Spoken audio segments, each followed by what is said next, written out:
السلام علیکم ورحمۃ اللہ وبرکاتہ۔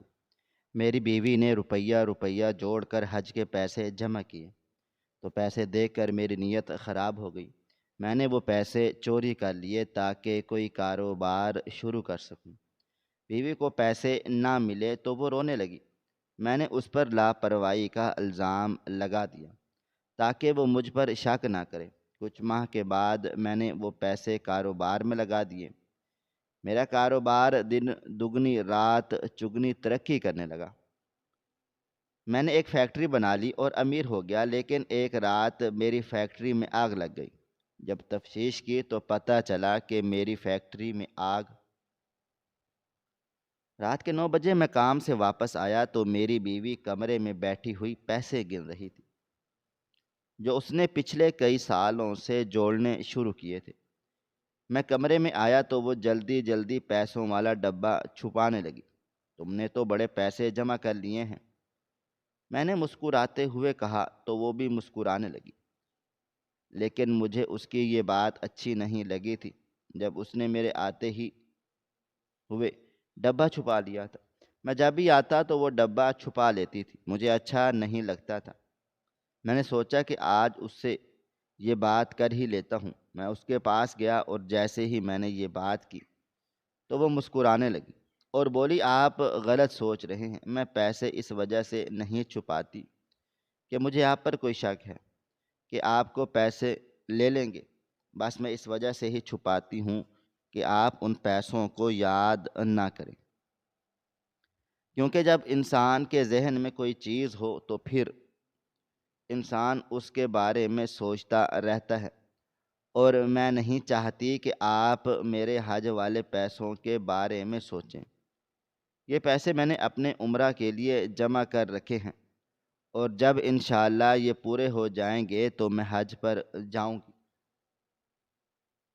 میری بیوی کہہ رہی تھی، اور میں چپ چاپ سن رہا تھا۔ میں نے آج تک ایسا کبھی نہیں سوچا تھا کہ میں ان پیسوں کو استعمال بھی کروں گا۔ نہ جانے اس کے ذہن میں یہ بات کہاں سے چلی آئی تھی، یا وہ شروع سے ہی اتنی سیانی تھی کہ وہ اپنی چیزوں کو جوڑ جوڑ کر رکھتی تھی۔ اچھا تم ایسا کرو کہ میرے لیے کھانا تو لے آؤ، میں بہت زیادہ تھکا ہوا ہوں، میں نے کہا تو وہ فوراً ہی پیسوں والا ڈبہ میرا الماری میں رکھتی ہوئی وہاں سے چلی گئی۔ جیسے وہ وہاں سے گئی تو میرا دل چاہا کہ میں دیکھوں کہ آخر اس میں کتنے پیسے جمع کر رکھے ہیں۔ وہ ہر وقت ہی اس میں پیسے ڈالتی رہتی تھی۔ جب بھی میں اسے گھر کے خرچے کے لیے یا اس کی ضروریات کے لیے کچھ پیسے دیتا تو وہ ان میں سے کچھ پیسے بچا لیتی تھی۔ کچھ پیسے اسے اس کے بہن بھائی نے، ماں باپ نے عید وغیرہ پر دیے ہوئے تھے۔ یوں ہی اس نے بہت ساری بچت کر لی تھی۔ میں الماری تک گیا۔ جیسے ہی میں الماری کھولنے لگا تو میرے ذہن میں یہ خیال آیا کہ میں غلط کر رہا ہوں۔ شاید اسی وجہ سے ہی تو میری بیوی مجھے وہ پیسے نہیں دکھانا چاہتی تھی، کیونکہ ہر انسان کی نیت خراب ہو جاتی ہے، اور اب میری نیت بھی عجیب سی ہونے لگ گئی تھی۔ میں یہ تو نہیں سوچ رہا تھا کہ میں ان پیسوں کو میں چرا لوں گا، لیکن میں دیکھنا چاہتا تھا کہ آخر اس نے کتنے پیسے جمع کر رکھے ہیں۔ پھر میں نے اپنے دل کی آواز کو دل میں دبا دیا اور الماری کھول لی۔ میں نے وہ ڈبہ باہر نکالا اور اس میں پیسے دیکھنے لگا۔ اس سے پہلے کہ میں وہ پیسے گنتا، مجھے اپنی بیوی کے قدموں کی آہٹ سنائی دی۔ شاید وہ کھانا لے کر کمرے کی طرف آ رہی تھی۔ میں بہت زیادہ ڈر گیا تھا۔ میں نے ڈبہ بند کیا اور الماری میں رکھ کر دوبارہ سے جلدی جلدی بستر پر آ بیٹھا۔ میں ابھی ابھی آ کر بیٹھا تھا کہ وہ بھی کمرے کے اندر آ گئی۔ میرے چہرے کی ہوائیاں اڑی ہوئی تھیں، میرا سانس بھی پھولا ہوا تھا، حالانکہ میں کچھ بھی نہیں کر رہا تھا، بس مجھے ایسا لگ رہا تھا جیسے میں اس کے سامنے غلط ثابت نہ ہو جاؤں۔ اس نے یہی کہا تھا کہ وہ مجھے اپنے پیسے نہیں دکھانا چاہتی، کیونکہ پیسے دیکھ کر ہر انسان بدل جاتا ہے، اور اس نے صحیح کہا تھا، پیسے دیکھ کر میں تھوڑا بہت بدلنے لگا تھا۔ ارے یہ کیا ہوا؟ آپ کے چہرے کی رنگت کیوں اڑی ہوئی ہے؟ جب میری بیوی نے کہا تو میں نے چہرے پر مصنوعی مسکراہٹ سجا لی۔ ایسی تو کوئی بات نہیں ہے، میں بالکل ٹھیک ہوں، بس مجھے تھوڑا زیادہ بھوک لگ رہی ہے۔ تم بتاؤ آج کھانے میں کیا بنا ہے؟ میں نے مصنوعی مسکراہٹ کے ساتھ کہا تو وہ ٹرے لے کر بستر پر آ بیٹھی اور کہنے لگی کہ میں نے بھی ابھی تک کھانا نہیں کھایا، بس بچوں کو کھانا کھلا کر سلا دیا تھا۔ میں آپ کا انتظار کر رہی تھی۔ میں نے آج آلو گوشت بنائے ہیں، اس نے کہا تو میرے چہرے پر مسکراہٹ آ گئی اور میں اسی مسکراہٹ کے ساتھ ہی اپنی گھبراہٹ کو چھپانے لگا تھا۔ پھر میں چپ چاپ کھانا کھانے لگا۔ ہم دونوں میاں بیوی کھانا کھا رہے تھے۔ میرا دل چاہ رہا تھا کہ میں اس سے پوچھوں کہ آخر اس نے کتنے پیسے جمع کر رکھے ہیں، لیکن پھر میں نے سوچا کہ کبھی موقع دیکھ کر میں خود ہی دیکھ لوں گا کہ آخر اس نے کون سا خزانہ چھپا رکھا ہے۔ کھانا کھانے کے بعد نوران وہ مجھے اپنے پلانز بتا رہی تھی۔ وہ یہ کہہ رہی تھی کہ وہ بہت جلد ہی اس کی حج کی رقم پوری ہو جائے گی۔ مجھے حیرت ہوئی کہ آخر وہ میرے بغیر حج پر کیسے جا سکتی ہے۔ کوئی اکیلی عورت محرم کے بغیر حج پر تو نہیں جا سکتی۔ جب میں نے اس سے اس بات کا ذکر کیا تو وہ کہنے لگی کہ احمد، میں نے بھی کوئی کچیاں گولیاں نہیں کھیلی، میں نے سب کچھ سوچ سمجھ کر ہی یہ عمل شروع کیا ہے۔ کچھ عرصہ پہلے میں نے بھائی صاحب سے سنا تھا، وہ کہہ رہے تھے کہ کچھ سالوں بعد حج کے لیے وہ جائیں گے۔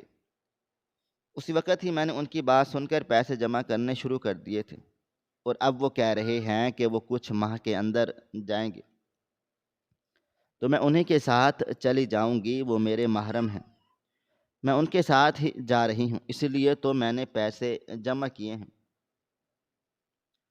جب میری بیوی نے کہا تو میں اس کی ذہانت پر یقین کیے بغیر نہیں رہ سکا۔ وہ واقعی میں بہت زیادہ ذہین تھی، اور اب اس نے اتنے پیسے بھی جمع کر لیے تھے، اور وہ اپنے بل بوتے پر۔ میں نے اسے کوئی ایکسٹرا پیسے تو نہیں دیتا تھا، بس اس نے اپنی سمجھداری سے ہی وہ پیسے بچا لیے تھے، اور اس میں زیادہ تر پیسے اس کی ماں باپ اور بھائیوں کی طرف سے دیے ہوئے تھے۔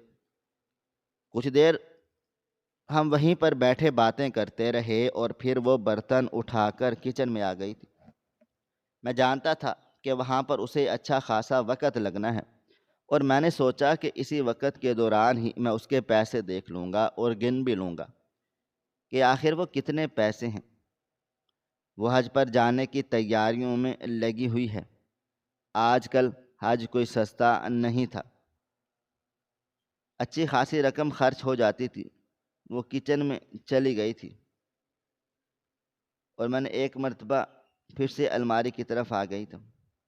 میں نے وہ ڈبہ نکالا اور اسے وہیں پر کھول کر کھڑا ہو گیا۔ میں بار بار کھڑکی سے باہر کی طرف بھی دیکھ رہا تھا کہ کہیں میری بیوی تو نہیں آ رہی، لیکن وہ کچن میں کاموں میں لگ گئی تھی اور ابھی تک واپس نہیں آئی تھی۔ میں نے اس ڈبے میں دیکھا تو اس میں بہت زیادہ پیسے تھے، 1000 والے، 5000 والے، 500، غرض کے بہت زیادہ پیسے تھے۔ میں اتنی جلدی گن تو نہیں پایا، لیکن مجھے یہ احساس ہو گیا کہ واقعے میں اتنی رقم جمع ہو گئی ہے جس سے وہ حج کر سکتی ہے، اور ابھی بھی کچھ ماہ تھے تو وہ اور رقم بھی جمع کر سکتی تھی۔ میں نے ڈبہ بند کیا اور اپنے بستر پر آ بیٹھا۔ میں نے موبائل فون نکال کر دیکھنا شروع کر دیا، لیکن میرا دھیان بار بار ہی پیسوں کی طرف جا رہا تھا۔ اب میں سوچ رہا تھا کیوں نہ یہ پیسے میں اٹھا لوں اور اس سے کوئی اچھا سا کاروبار کر لوں، اس طرح مجھے یہ 2 ٹکے کی نوکری بھی نہیں کرنی پڑے گی، جس کی وجہ سے میں صبح سویرے جاتا اور پھر رات گئے واپس آتا۔ میں بہت زیادہ تھک ہار جاتا تھا۔ میں نے سوچا کہ یہ پیسے اٹھا کر کوئی چھوٹا موٹا کاروبار کر لیتا ہوں، آخر ایک نہ ایک دن کاروبار بڑھ جائے گا اور میں بھی دوسروں کی طرح سیٹھ کہلاؤں گا۔ میں شیخ چلی کی طرح بڑے بڑے خواب دیکھنے لگا، اور یہی خواب دیکھتے دیکھتے نہ جانے کب مجھ پر نیند کی دیوی مہربان ہوئی اور میں نیند کی وادیوں میں کھو گیا۔ صبح 7 بجے میری بیوی نے مجھے جگا دیا۔ وہ کہہ رہی تھی کہ 7 بج چکے ہیں۔ جب میں نے اس کے منہ سے یہ لفظ سنے تو میرے رونگٹے کھڑے ہو گئے تھے۔ مجھے 7 بجے ہی کام پر پہنچنا ہوتا تھا اور آج تو میں بالکل ہی لیٹ ہو گیا تھا۔ میں اسی وقت اٹھا اور فریش ہو کر بائک نکال کر گھر سے نکل گیا۔ میں نے ناشتہ بھی نہیں کیا تھا، میرے پاس وقت نہیں تھا۔ بڑی مشکلوں سے مجھے یہ کام ملا تھا۔ اگر یہ کام بھی میرے ہاتھوں سے چلا جاتا تو پھر ہمارے گھر میں فاقے ہونے لگتے۔ میرے دونوں بچے بھی سو رہے تھے۔ جب میں گھر سے آیا تھا تو میں نے ان سے بات چیت ہی نہیں کر پایا تھا۔ میں جب بھی گھر جاتا تو وہ سو چکے ہوتے اور جب میں گھر سے نکلتا تو وہ تب بھی وہ سو رہے ہوتے، اور وہ دونوں ابھی اتنے بڑے بھی نہیں ہوئے تھے کہ سکول جا سکیں۔ بڑا والا بھائی 3.5 سال کا اور چھوٹے والا بیٹا 1.5 سال کا تھا۔ سارا دن میری بیوی میرے بچوں کے ساتھ گھر پر ہی رہتی تھی اور میں سارا دن کام پر رہتا۔ میں بہت زیادہ اکتا چکا تھا۔ میں اب یہ مزید کام نہیں کرنا چاہتا تھا۔ میرا دل چاہتا تھا کہ میں بھی کرسی پر بیٹھ کر آرڈر چلاؤں، میرے آگے پیچھے نوکر چاکر ہوں جو سارے کام کر دیں۔ میں بڑے بڑے خواب دیکھنا چاہتا تھا کیونکہ میں نے اپنی بیوی کے پیسے دیکھ لیے تھے۔ میں سارا دن کام پر رہ کر یہی سوچتا کہ آخر کیسے اس سے یہ پیسے وغیرہ مانگوں۔ پھر میں نے سوچا کہ میں اسے اعتماد میں لے کر اس بات کا ذکر کروں گا، ہمیں ان پیسوں سے کوئی کاروبار کر لینا چاہیے۔ اس کے بعد جب دوبارہ کاروبار بڑھ جائے گا تو ہم دونوں ہی حج پر چلیں گے، بلکہ بچوں کو بھی ساتھ لے کر چلیں گے۔ لیکن پھر میں نے سوچا کہ وہ یہ نہیں مانے گی۔ وہ بہت عرصے سے پیسے جمع کر رہی تھی اور اب میں اسے ایک لمبا لارا لگانے والا تھا، تو وہ کیسے میری بات کو مان سکتی تھی؟ میں اسی کشمکش میں کام میں لگا رہا تھا۔ پھر جب کام سے چھٹی ہوئی تو میں گھر واپس پہنچ گیا۔ میں آج بہت زیادہ تھکا ہارا تھا، میرے سر میں شدید درد تھا۔ میں نے آتے ساتھ ہی بیوی سے کھانا مانگا تو وہ کہنے لگی کہ گیس لیٹ آیا ہے، اس لیے میں نے ابھی تک کھانا نہیں بنایا۔ میں نے جو پہلے ہی بہت زیادہ غصے میں تھا کیونکہ آج بہت زیادہ کام کرنا پڑا تھا، تو بیوی پر چلانے لگا، تم کوئی ڈھنگ سے کام نہیں کرتی، بس ہر وقت اپنی ہی من مانی کرتی رہتی ہو۔ میں اس پر چلانے لگا تھا، حالانکہ اس بیچاری نے ایسی کوئی بھی بات نہیں کی تھی، بس میں ویسے ہی چلاتا جا رہا تھا۔ اس کی آنکھوں میں نمی آئی کو میں بھی دیکھ سکتا تھا، لیکن پھر بھی مجھے اس پر ترس نہیں آیا۔ میرا غصہ آسمان کی بلندیوں کو چھو رہا تھا۔ مجھے سمجھ نہیں آ رہی تھی کہ میں کیوں اتنا غصہ کر رہا ہوں، بس میں چڑچڑا سا ہو گیا تھا۔ میں نے اسے کہا کہ 10 منٹ کے اندر مجھے کھانا چاہیے، ورنہ مجھ سے برا کوئی بھی نہیں ہوگا۔ میں کمرے میں آیا اور کرسی پر ڈھیر ہو جانے کے انداز میں بیٹھ گیا۔ میں خود سے پوچھ رہا تھا آخر مجھے کیا ہو رہا ہے، اور پھر بہت جلد ہی مجھے اس بات کا جواب بھی مل گیا۔ مجھے سمجھ آ گئی تھی کہ مجھے اتنا غصہ کیوں آ رہا ہے۔ میں اپنی بیوی سے وہ پیسے حاصل کرنا چاہتا تھا، لیکن ابھی تک کوئی ایسی بھی ترکیب نہیں سوچ پایا تھا۔ میرا دماغ کسی ایک بات پر ٹھہر ہی نہیں رہا تھا۔ کبھی میرا دماغ مجھ سے کہتا کہ میں وہ پیسے چرا لوں، تو کبھی کہتا کہ میں اپنی بیوی سے مانگ لوں۔ میں تب تک کوئی فیصلہ نہیں کر پایا تھا، میرا دماغ پھٹ رہا تھا۔ سمجھ میں کچھ بھی نہیں آ رہا تھا کہ آخر کروں تو اب کیا کروں۔ نوکریاں کر کر کے تھک ہار چکا تھا، ایک جگہ سے دوسری جگہ اور دوسری سے اب تیسری جگہ یہ نوکری تھی، اور تھی بھی وہ کم، تنخواہ بھی بہت کم تھی۔ سارا دن محنت میں کرتا لیکن اس کا پھل وہ مالک اٹھاتا۔ میں نے سوچ لیا تھا کہ میں بھی ایک کاروبار کا مالک بنوں گا، چاہے اس کے لیے مجھے کچھ بھی کرنا پڑے۔ لیکن ابھی مجھے مزید کچھ دن انتظار کرنا تھا تاکہ میری بیوی مزید پیسے جمع کر لے۔ کیونکہ جب انسان کاروبار کرتا ہے تو اس کے لیے بہت زیادہ پیسوں کی ضرورت ہوتی ہے، اور میں نہیں چاہتا تھا کہ کم پیسوں کی وجہ سے میرا کاروبار ڈوب جائے۔ اور پھر دن یوں ہی گزرنے لگ گئے تھے، دن ہفتوں میں اور ہفتے مہینوں میں گزر چکے تھے۔ 3 مہینے کا عرصہ گزر چکا تھا، میری بیوی ہر روز ہی اس ڈبے میں پیسے ڈالتی تھی۔ مجھے احساس ہو گیا تھا کہ اب وہ ڈبہ پہلے سے بھی زیادہ بھر چکا ہے۔ آج اتوار کا دن تھا، میں کام پر نہیں گیا تھا۔ میری بیوی کے چہرے پر مسکراہٹ تھی، وہ کہہ رہی تھی کہ بھائی صاحب نے کہا ہے کہ 2 ماہ کے بعد ہم لوگ حج پر جائیں گے۔ میں نے ہنسی خوشی اس کی بات سن لی اور اس سے کہا کہ میری بھی یہی دعا ہے کہ تم جلد سے جلد حج پر جاؤ، اور میں نے اسے کہا کہ تم وہاں جا کر میرے لیے بھی دعا کرنا کہ اللہ تعالیٰ مجھے اتنی توفیق دے، میرے کاروبار میں برکت ڈالے کہ میں بھی حج پر پہنچ جاؤں۔ جیسے ہی میں نے یہ بات کی تو وہ مسکرانے لگی اور بولی کہ میں یہ دعا ضرور کروں گی کہ آپ کا کاروبار ہو جائے۔ وہ یہی سمجھ رہی تھی کہ میری زبان پھسل گئی ہے، اس لیے میں نے یہ کہہ دیا ہے کہ کاروبار میں برکت ڈالے۔ یہ آواز تو میرے دل سے نکلی تھی، کیونکہ اب تو میں بہت جلد کاروبار کرنے والا تھا۔ میں نے باتوں ہی باتوں میں اپنی بیوی سے پوچھنا چاہا کہ آخر اس نے کتنی رقم جوڑ رکھی ہے، تو وہ کہنے لگی کہ بس میں نے ابھی گنا نہیں ہے، بس اب مجھے اتنا پتہ ہے کہ میرے حج کے پیسے ہو جائیں گے۔ مجھے اس کی باتوں سے لگ رہا تھا کہ وہ مجھ سے جھوٹ بول رہی ہے، کیونکہ جب ایک انسان کے پاس اتنے زیادہ پیسے ہوں اور وہ گنے بغیر ایسے ڈالتا چلا جائے تو یہ ہو ہی نہیں سکتا۔ لیکن میں نے بھی منہ پر اسے جھوٹا ثابت نہیں کیا تھا۔ میں نے سوچا کہ جو یہ سوچ رہی ہے سوچنے دو، میں تو اپنا کام کر گزروں گا۔ اب مجھے 1 ڈیڑھ مہینے کا مزید انتظار تھا۔ میں بلا وجہ بھی اتنی جلدی سے پیسے نہیں اٹھانا چاہتا تھا، جتنے زیادہ پیسے ہوتے مجھے اتنا ہی فائدہ ہوتا۔ اور اب بھی 2 مہینے کا وقت رہتا تھا اور 2 ماہ کے بعد انہوں نے جانا تھا۔ بالکل پتہ نہیں تھا، اور نہ ہی انہوں نے پاسپورٹ وغیرہ بنوائے تھے اور نہ ہی کچھ اور کروایا تھا، یعنی ابھی کافی وقت رہتا تھا اور یہی وقت تو چاہیے تھا۔ ہم لوگ بھی بیٹھے تھے، ان کے چہرے پر مسکراہٹ تھی اور وہ مجھے اپنے خواب بتا رہی تھی کہ حج پر جانا اس کا کتنا بڑا خواب ہے۔ اس نے بچپن سے دیکھا تھا کہ اب وہ پورا ہونے والا تھا۔ کبھی کبھی وہ کہتی تھی کہ دیکھے نا میں نے کتنی ہمت کی ہے، میں نے اتنے زیادہ پیسے جمع کر لیے ہیں، اب میں حج پر جانے والی ہوں۔ واقعہ میں اس نے ہمت کی تھی۔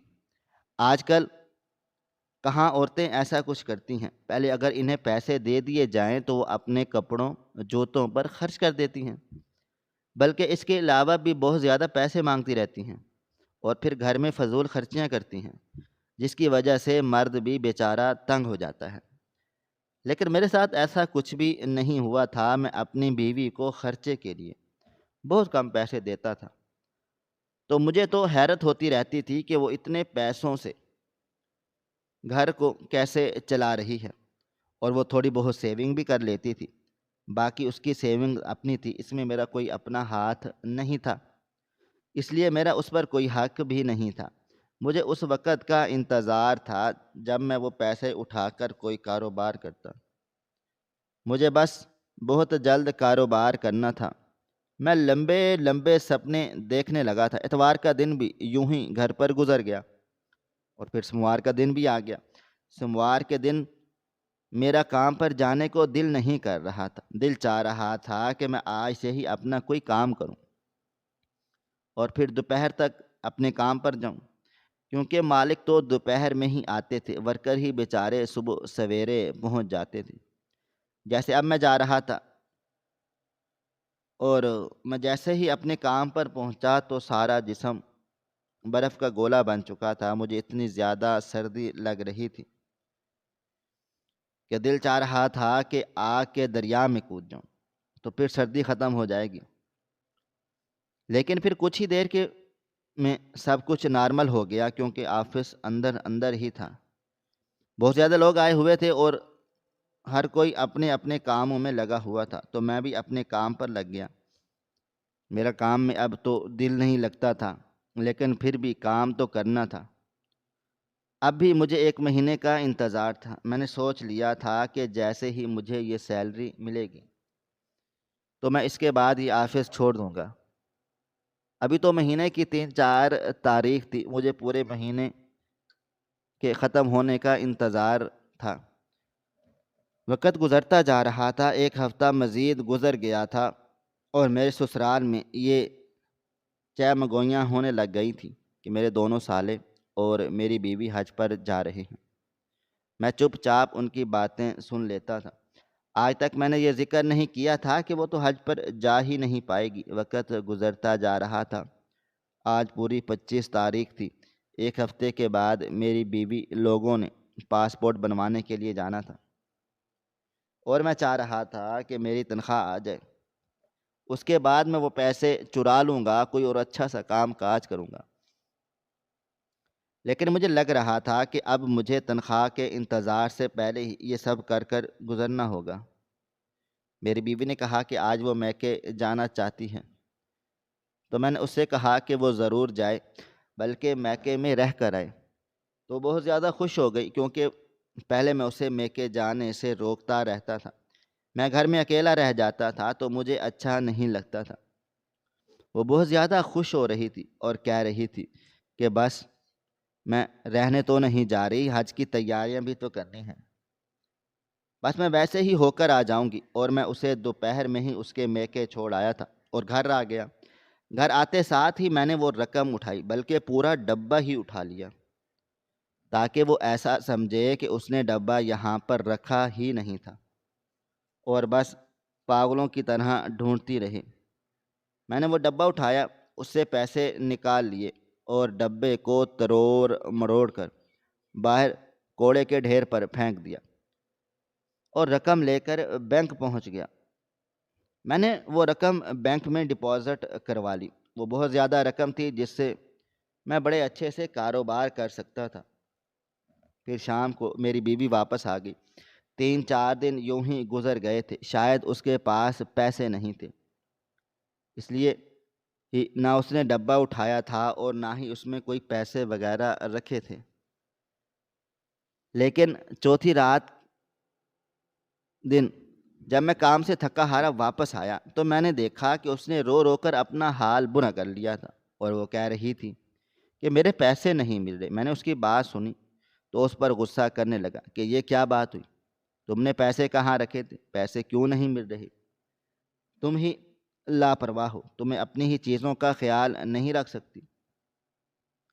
میں تقریر کی صورت میں اس پر غصہ کرنے لگا تھا تو وہ کہہ رہی تھی کہ میں کیوں اپنے پیسوں کو گم کروں گی جو میں نے اتنا عرصہ لگا کر جمع کیے ہیں، نہ جانے وہ پیسے کہاں چلے گئے۔ وہ ماننے کو تیار ہی نہیں تھی، لیکن میں نے سارا الزام اسی کی لاپرواہی کو دے دیا اور کہا کہ وہ بہت زیادہ لاپرواہ ہے اور آج اس کی لاپرواہی سے ہی یہ سب کچھ ہو رہا ہے۔ اس نے ہی پیسے ڈھنگ سے الماری میں نہیں رکھے ہوں گے۔ اور وہ رو رہی تھی۔ میں نے اسے کوئی تسلی نہیں دی، بلکہ الٹا اس پر غصہ کر دیا۔ اس کے پیچھے بھی ایک بہت بڑا مقصد تھا، تاکہ وہ یہ نہ سمجھ پائے کہ پیسے چرانے میں میرا کوئی ہاتھ ہے۔ وہ روتی دھوتی رہی اور پھر میں نے اسے تھوڑی بہت تسلی دی اور پھر بھی اسے آرام نہیں آیا تھا۔ وہ رو دھو کر آخر کار خاموش ہو گئی۔ پورا ہفتہ وہ یوں ہی روتی دھوتی رہی۔ اس نے اپنے بھائیوں سے بھی کہا تھا کہ اس کے پاس پیسے نہیں ہیں،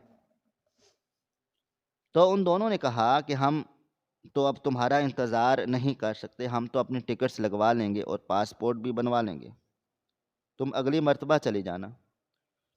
اس کا دل ٹوٹ گیا۔ وہ سارا دن گھر میں روتی دھوتی رہتی تھی۔ جب بھی میں کام سے واپس آتا تو وہ رو رہی ہوتی تھی، وہ کام نہیں کرتی تھی، بچے بھی روتے رہتے تھے۔ جب بھی میں گھر واپس آتا تو نہ ہی اس نے کھانا بنایا ہوتا اور نہ ہی وہ بچوں کی دیکھ بھال کرتی۔ 15-20 دن یوں ہی گزر گئے تھے۔ میں بازار سے کھانا لاتا رہا، مجھے اس کے درد کا احساس تھا۔ میں نے وہ پیسے چھپائے ہوئے تھے۔ ابھی میں کچھ بھی نہیں کر سکتا تھا۔ میں نے آہستہ آہستہ اسے سمجھایا کہ جو ہونا تھا وہ تو ہو گیا، تم دوبارہ سے پیسے جمع کر لینا۔ وہ بیچاری بھی خاموش ہو گئی۔ میں نے سوچا کہ 1-2 ماہ کے بعد ہی کاروبار شروع کروں گا۔ ابھی کاروبار شروع کروں گا تو میری بیوی سمجھ جائے گی کہ ضرور وہ پیسے میں نے چرائے ہیں، اور یہ میں بالکل بھی نہیں چاہتا تھا۔ وہ مجھے پسند تھی اور میں بھی اسے اچھا لگتا تھا۔ ہم دونوں کی زندگی اچھی گزر رہی تھی، بس ایک غربت ہی تھی جس نے میرا دل و دماغ خراب کر دیا تھا، اور اب میں بہت جلد اسے ختم کرنے والا تھا۔ 2 ماہ کا عرصہ پلک چھپکتے گزر گیا، اور پھر میں نے ان پیسوں کو بینک سے نکالا اور کاروبار شروع کرنے لگا۔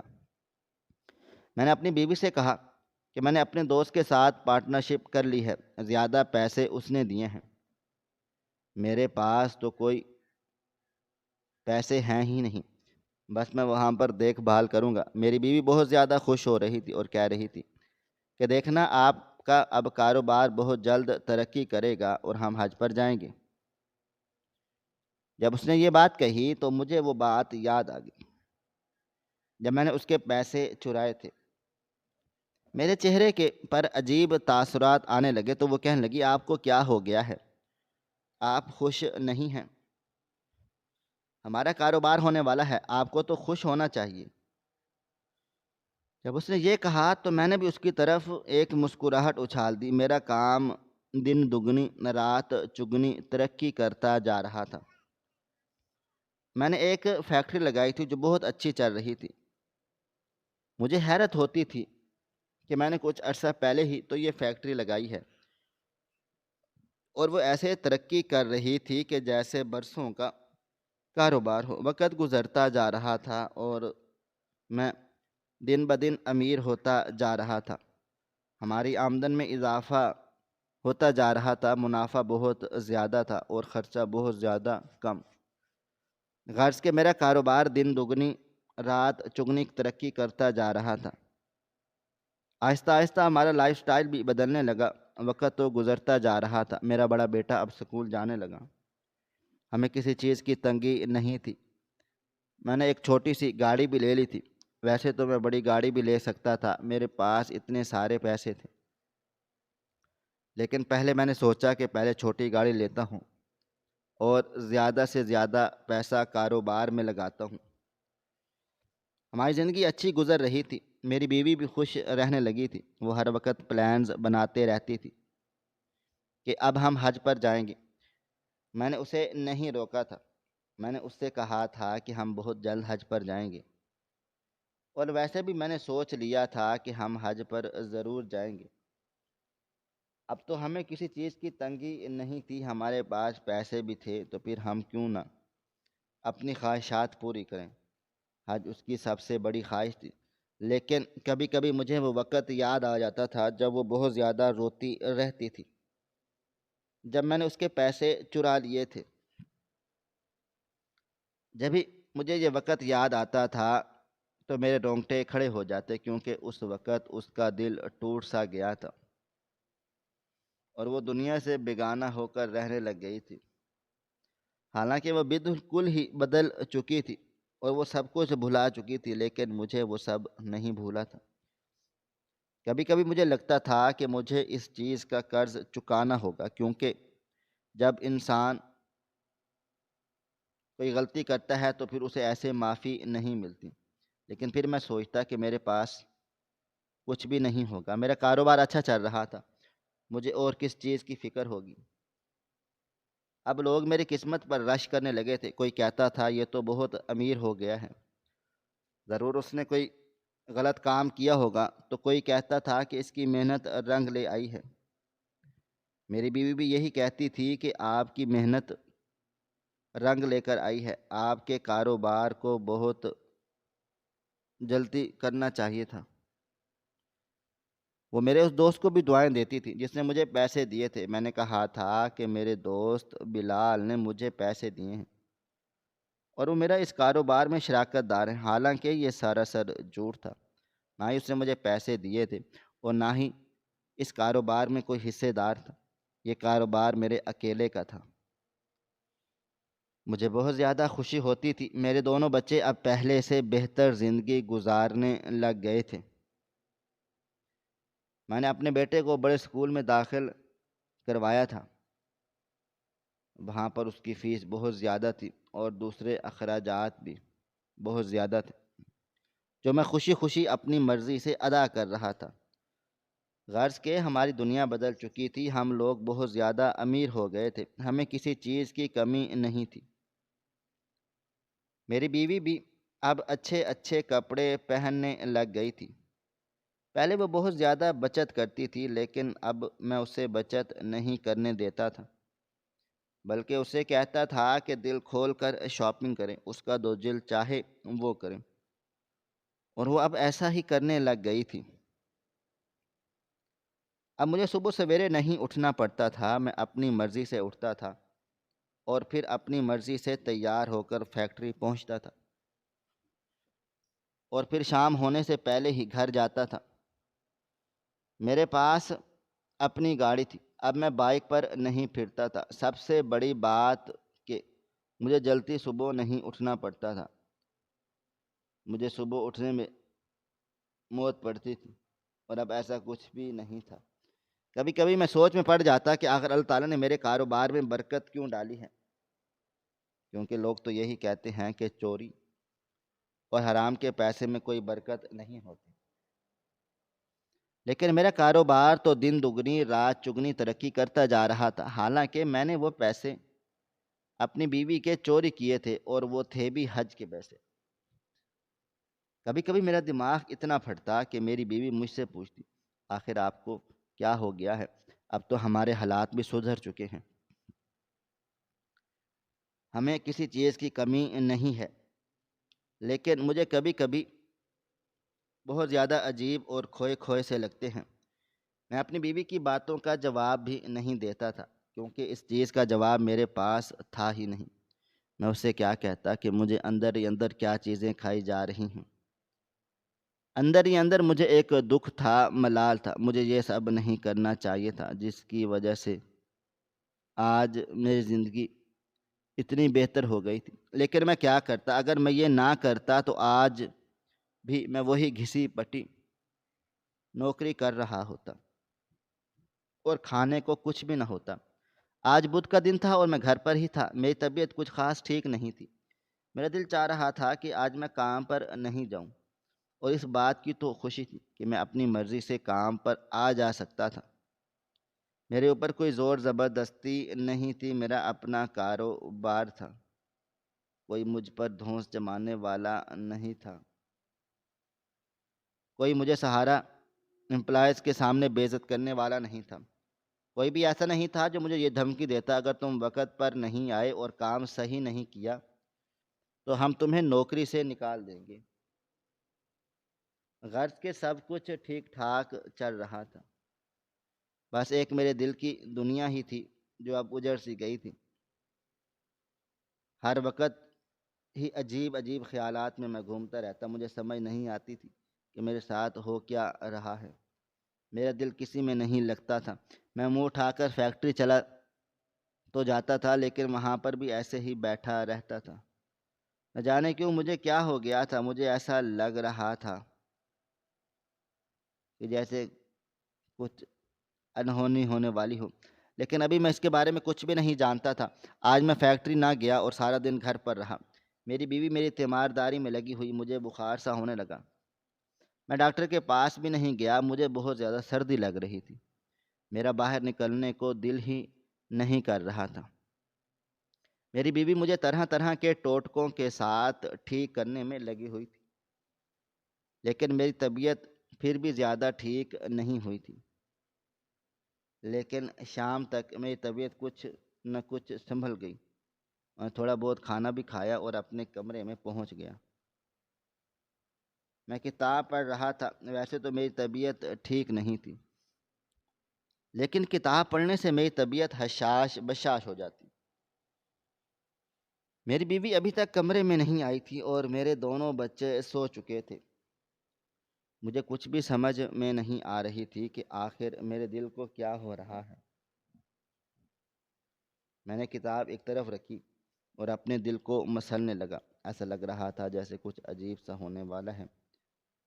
ابھی میں یہی سب سوچ ہی رہا تھا کہ میرے موبائل فون پر رنگ ہوئی۔ میں جلدی سے موبائل فون اٹھایا تو اوپر میرے ایک ورکر کا نام لکھا ہوا آ رہا تھا۔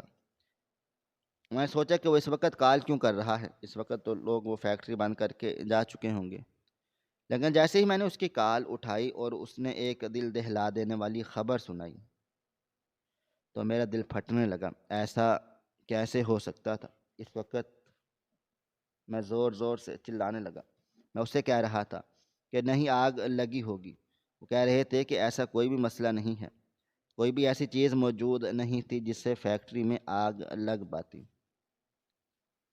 انہیں کچھ پتہ بھی نہیں تھا یہ سب کچھ کیسے ہو گیا، اور وہ بس کہہ رہے تھے کہ سب کچھ جل کر خاک ہو چکا ہے اور وہ لوگ آگ بجھانے میں بھی ناکام رہ گئے تھے۔ میں زور زور سے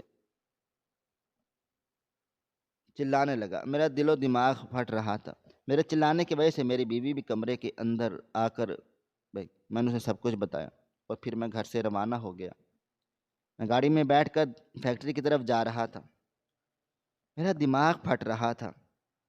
اب مجھے سمجھ آ رہی تھی کہ کیوں مجھے صبح سے عجیب عجیب سا لگ رہا تھا۔ یہ نقصان ہونے والا تھا۔ میں فیکٹری جا پہنچا تو ہر چیز تہس نہس ہوئی پڑی تھی۔ غرض کہ کچھ بھی باقی نہ رہا۔ میں نے اپنے سارے ورکرز، وہ ساری ٹیم سے پوچھا کہ آخر کیا مسئلہ۔ انہوں نے کوئی ایسی چیز رکھ دی ہوگی جس سے انہوں نے آگ پکڑ لی، لیکن وہ کہہ رہے تھے کہ یہاں پر کچھ ایسا بھی موجود نہیں تھا۔ ایسا لگ رہا تھا جیسے کسی نے آگ جان بوجھ کر لگوائی ہو۔ آخر کون میرا دشمن ہو سکتا تھا؟ میرا تو کوئی بھی دشمن نہیں تھا۔ تو پھر آگ کس نے لگوائی؟ تفتیش شروع ہو گئی لیکن کوئی سراغ نہ مل پایا۔ میں رات 2-3 بجے گھر واپس آیا۔ میری بیوی بچے سو چکے تھے۔ مجھے نیند نہیں آ رہی تھی۔ میں ساری رات جاگتا رہا تھا اور صبح میری بیوی میرے سر ہو گئی۔ وہ پوچھ رہی تھی کہ آخر کچھ پتہ چلا یا نہیں۔ میں نے اسے کہا کہ ابھی کچھ بھی پتہ نہیں چلا، تفتیشیں چل رہی ہیں۔ پولیس انکوائری کر رہی تھی کہ آخر کس نے آگ لگائی ہے۔ کیمرے میں کچھ دکھائی نہیں دے رہا تھا، بس آگ کا جھولا اچانک سے ہی بھڑک اٹھا تھا۔ نہ جانے وہ کون سے لوگ تھے جو کیمرے میں دکھائی نہیں دیے۔ میں بہت زیادہ پریشان تھا۔ صبح سویرے میں گھر سے نکل پڑا تھا۔ میں پولیس اسٹیشن پہنچ گیا تھا۔ وہاں پر میں نے پہلے ہی رپورٹ درج کروا دی تھی کہ میرا کوئی دشمن تو ہے نہیں، لیکن پھر بھی یہ آگ کسی دشمن نے ہی لگائی ہے، کیونکہ خود بخود تو نہیں لگ جاتی۔ وقت گزرتا جا رہا تھا، تفتیش شروع ہو گئی تھی۔ میرا دماغ پھٹ رہا تھا تو میری فیکٹری میں نہیں رہی تھی، بس عمارت ہی باقی رہ گئی تھی۔ ہر چیز تھی لیکن میری فیکٹری باقی نہ رہی۔ وہی فیکٹری جس سے میں نے کام کا آغاز کیا وہی میرے پاس باقی نہ رہی۔ میرا دماغ پھٹ رہا تھا اور پھر میں کہا تھا گھر واپس آ گیا۔ آج بھی کچھ پتہ نہیں چلا۔ آگ لگے ہوئے 2-3 دن گزر چکے تھے۔ میں گھر واپس آیا تو میں نے اپنی بیوی کو غیر موجود پایا۔ مغرب کی نماز کا وقت تھا۔ میں نے سوچا شاید وہ نماز پڑھ رہی ہوگی۔ مجھے چائے کی بہت زیادہ طلب ہو رہی تھی۔ میرا دماغ پھٹ رہا تھا، سر درد سے پھٹا جا رہا تھا۔ میں نے سوچا کہ اپنے لیے چائے خود ہی بنا لیتا ہوں، اس لیے میں کچن میں چلا گیا۔ میں جانتا تھا کہ یہ میری بیوی کی نماز کا وقت ہے، میں اسے تنگ نہیں کرنا چاہتا تھا۔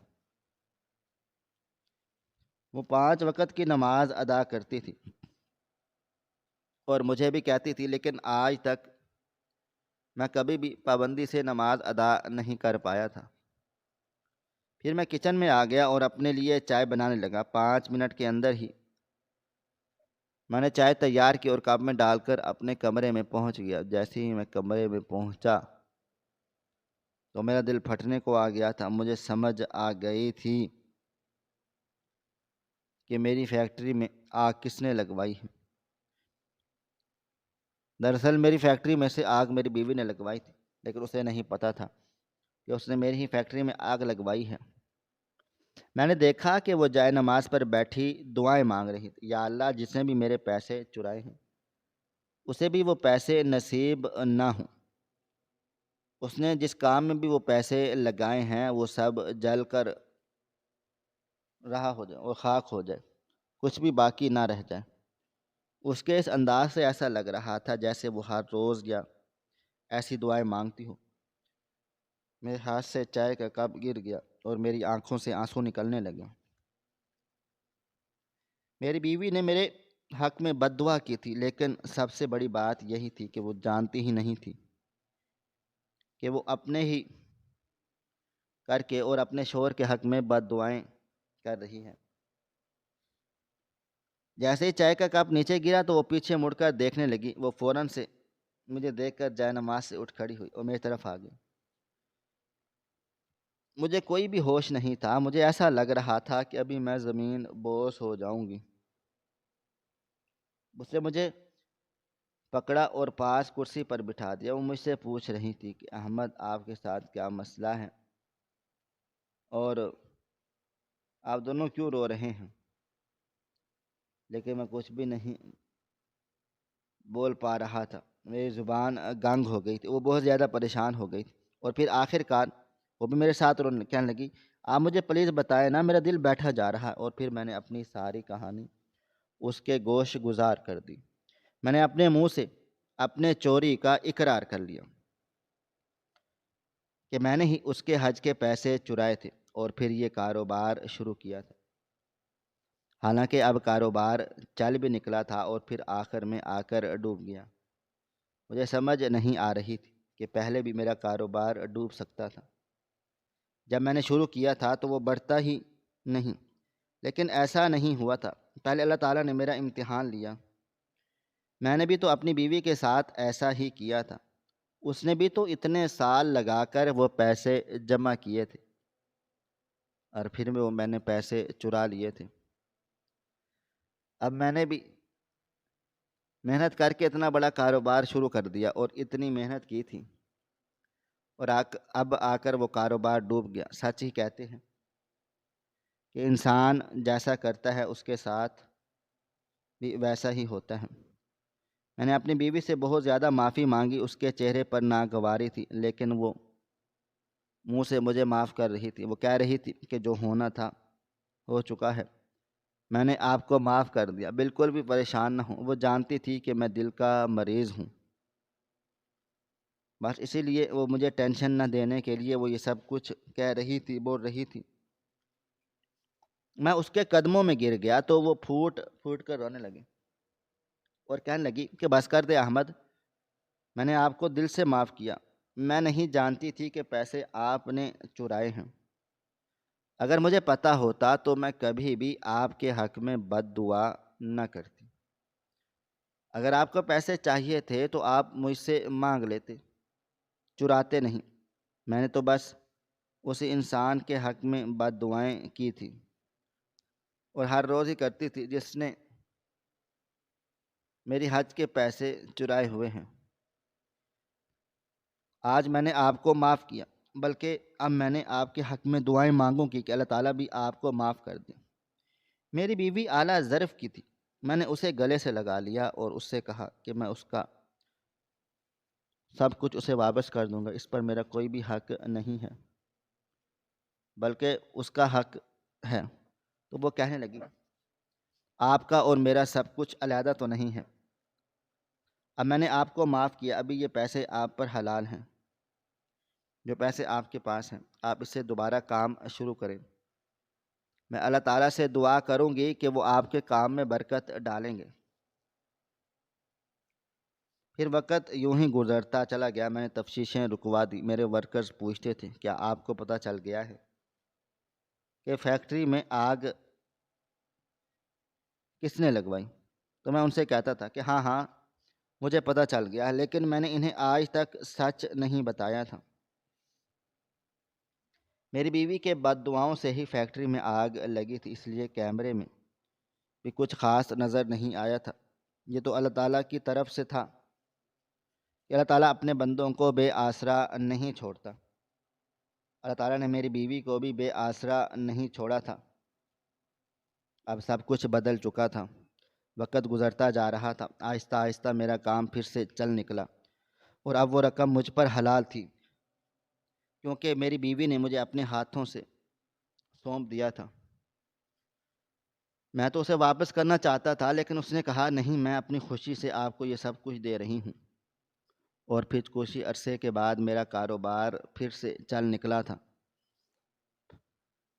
میں نے فیکٹری پھر سے شروع کر دی تھی، اور اب میرے رزق میں برکت بھی تھی اور مجھے سکون بھی تھا۔ مجھے سمجھ آ رہی تھی کہ پہلے مجھے سکون کیوں نہیں ملتا تھا، کیونکہ میری بیوی ہر وقت ہی میرے حق میں بد دعائیں کرتی رہتی تھی۔ لیکن اب سب کچھ بدل چکا تھا۔ پھر کچھ ہی عرصے میں ہم دونوں میاں بیوی دونوں بچوں کے ساتھ اپنے چوری کی معافی مانگی تھی، اور مجھے لگ رہا تھا کہ وہ مجھے معاف کر دیں گے۔ معافی بھی مل گئی تھی، کیونکہ میرے دل کو سکون آ گیا۔ سچ کہتے ہیں کہ جب دل کو سکون ہو نہ ہو، بھلے روپیہ پیسہ ہو، تو بندہ سمجھ جائے کہ انسان سے کوئی غلطی ہو گئی ہے اور اللہ تعالیٰ اس سے ناراض ہے۔ اس لیے ہی تو میرے ساتھ ایسا سب ہوا تھا۔ لیکن اب ایسا کچھ بھی نہیں تھا، میرا دل بدل چکا تھا، مجھے سکون بھی آ گیا تھا۔ میری بیوی نے بھی مجھے معاف کر دیا تھا۔ مجھے لگتا تھا کہ میرے اللہ تعالیٰ نے بھی مجھے معاف کر دیا ہے، کیونکہ اللہ تعالیٰ ان لوگوں کو ہی سکون بخشتے ہیں جنہیں وہ اپنی رحمت سے معاف کر دیتے ہیں۔ ناظرین، آپ کو ہماری آج کی کہانی کیسی لگی؟ کومنٹ باکس میں اپنی رائے کا اظہار ضرور کریں۔ مزید اس طرح کی سبق آموز کہانیاں سننے کے لیے ہماری ویڈیوز کو لائک کریں، شیئر کریں، اور ہمارے چینل ایس ایف سٹوریز کو ضرور سبسکرائب کر لیں۔ ملتے ہیں کل ایک نئی اور دلچسپ کہانی کے ساتھ۔ تب تک اپنا ڈھیر سارا خیال رکھیے گا۔ اللہ حافظ۔